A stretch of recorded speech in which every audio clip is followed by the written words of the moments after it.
Sarah is my name, and I'm 32 years old. My ex-husband Jason and I got divorced 3 years ago as a result of his adultery. However, I recently remarried because of my present spouse. I'm having a great time every day, but occasionally enjoying the good moments now reminds me of the bad ones. Even when I was exhausted from work, Jason used to treat me like a maid and behave like he was the ruler of manners. He left me to handle every home task. He would yell at me if there was even a single bit of trash on the floor. He would never be content with a meal until there were 5 or more dishes, and he would even refuse to eat the food if he thought I had taken any shortcuts. I'll never forget the moment he became angry with me for thinking that buying prepared food was a cheap way to make dinner, and he would immediately start munching on potato chips. It was naturally my responsibility to clear up the crumbs that fell to the ground. He would sneer and ask, "What's the point of a wife if she doesn't do the housework?" Even when I protested. His insults continued to belittle me, and my self-worth continued to decline. This was not how he was before we were married. Jason filed for divorce right when I was getting tired of my routine. His affair was the cause. I didn't care to know who the affair partner was, and he wouldn't divulge it to me. I was that worn out. "All right, I'll get a divorce," I replied. We had a brief 2-year marriage, which I ended when I accepted the divorce. I wonder how Nancy is doing, now that I think about it. I grumbled to myself as I put the packing on hold. My closest buddy since high school has been Nancy. She was a great listener and motivator for me after the divorce. After I relocate, I should invite Nancy over for coffee. I haven't even informed her about my remarriage because I've been so busy. Because I moved shortly after my marriage because of my husband's work, only my immediate family is aware of my second marriage. I have to tell Nancy the truth since I owe her a lot. I should remember the good times instead of the difficult ones. I started packing my things again after having a shift in attitude and humming a song. I was sipping coffee 2 months after moving in and leafing through a magazine. After a while, I had grown used to my new job and the region and began to consider really meeting Nancy. It was enjoyable to just search for cafes and eateries that were suggested. I must contact her and inquire about our schedules. We hadn't seen one another in a while, and I was starting to get a little anxious. The intercom sounded through the quiet room as I reached for my phone to text Nancy. Considering that I had recently arrived here and knew very few people, I assumed it may be a solicitor. But upon closer inspection, I saw that a policeman was present. Could there have been some incident? Pondered. However, I answered the door. "A man has accused you of stalking him multiple times. Are you familiar with this at all?" I was speechless at such an unexpected question. It appears that the man had been getting letters nearly every day, which were harassing and full of claims of love. Since I had recently moved to the neighborhood, I informed them there had to be a mistake. However, they were compelled to check the claim because the complainant had named me personally. The officer regretfully said, "I'm sorry, we're just here to verify." When I asked who the complainant was, "We are unable to reveal the complainant's identity at this time due to the volume of complaints." Although the comment perplexed me, I realized that the police officers were merely carrying out their duties. That gave me comfort, I thought. I had done nothing wrong, so all I had to do was maintain my confidence. They eventually came to the conclusion that I had just moved in and promised to come back to report to you if they discovered anything. And with that, the policeman turned to walk away. After that, I jumped onto my bedroom bed. I groaned as I buried my face in the pillow and kicked my legs in the air. I could not describe the unbearable unease I felt throughout when I realized that I had been personally mentioned. Why is that? It's unsettling, I thought, and the day was fading away before I realized it. I was considering getting in touch with Nancy, but right now I'm not feeling it. With a heavy heart, I hauled my bulky body up to finish the laundry. While I was lost, I reflected on the previous day's events. When my husband returned home after the cops had left, I spoke with him and he comforted me that there had to be a mistake. That gave me some energy back. But as soon as I was by myself when my spouse left for work, the depressing thoughts returned. That is when it took place. My phone received a call from an unregistered number. Although I could have hung up, I answered the phone because I had a horrible feeling. "Sarah, it's been a while." gasped as I heard the well-known voice. It was Jason, my ex-husband. Jason snarled, "So you still haven't admitted to stalking me?" Upon hearing my silence, "I'm not happy with the police. I instructed them to properly cuff you." I knew right once after hearing those remarks that Jason was responsible for the incident from yesterday. "You're the one who made that bizarre report to the police," I said. Jason answered my query with a simple yes before making an unfounded assertion. "I take it that you relocated here because you still feel something for me?" Everyone in my immediate vicinity is in disbelief. It was annoying to see his typical arrogance via the phone, especially because I knew he was probably grinning. And based on what he said, it appeared that he was spreading the word that I was following him. Me pursuing Jason on the internet? That is a jest. I was angry as the bad memories from the past came back to haunt me, and I found it difficult to stay composed. "What are you talking about? Our divorce was 3 years ago." Jason simply chuckled as if my clear declaration was a lie. "In addition, I'm remarried." He suggested holding a meeting, saying, "If the police can't handle this, we'll have to settle it directly." The location was a diner. I angrily replied to the summons, "Fine, I have nothing to hide," and made my way to the diner. I regret acting in such a hurry now. Jason was waiting at the door when I got to the diner. Unlike the past, he was dressed in a suit that even I could see was costly. "Haven't you become more beautiful?" Jason was staring at me and I could smell his cologne, which made me uneasy. "Stop it now," I scowled. Jason shrugged, still as unenthusiastic as usual. Swallowing the words, "I see," Jason said, "Mind your own business," and I went inside. He had previously scheduled a table, so when we got there, I was shocked to see someone I didn't expect sitting there. "Nancy, why are you here?" Yes, Nancy, my closest friend, was seated there. Nancy and Jason smirked at my startled response. Nancy and I were married. Arm around Nancy, he remarked. "Don't go getting jealous just because I look happy." He had an expensive, out-of-place Rolex watch on his wrist.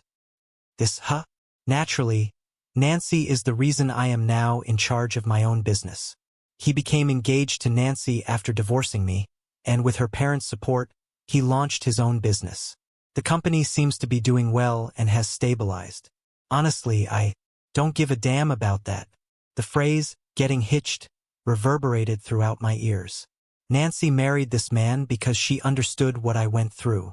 When you invited me to your wedding, I was confused. It stunned me. How could you get married to someone as amazing as Jason? "Sarah, I've never liked you. Despite the fact that you weren't particularly cute, everyone was always talking about you. I therefore pretended to be your best buddy in the hopes that I would finally deceive you. Every time I met Jason, we joked about how we got the meeting order wrong," Nancy stated with an obvious smile. Seeing Nancy contentedly leaning on Jason made me queasy. After my divorce, Nancy had supported me by silently hearing about everything I had been through. She must have been listening, grinning at him with the same malice now. Nancy smiled smugly and started telling her story. She acknowledged that at my wedding, she fell in love with Jason. That day, she had taken action and covertly provided him with her contact information. Jason also fell in love with her right away. Even worse, Jason had been encouraged to emotionally assault me by Nancy. It makes sense why, after we got married, Jason's demeanor seemed to shift drastically. I had no idea that they had been taking pleasure in my pain the entire time. Nancy claimed that it took her almost 2 years to obtain Jason because she didn't give up. Nancy sipped via a straw, looking as though she was exhausted from all the chatting. It was too astonished to address Nancy with a word. "Can you quit following Jason around?" is the key question at hand. "I was taken aback when I saw you the other day. But it's weird that after 3 years of divorce, you moved here only to follow Jason. Just give up already. We're having a happy and loving marriage unlike you."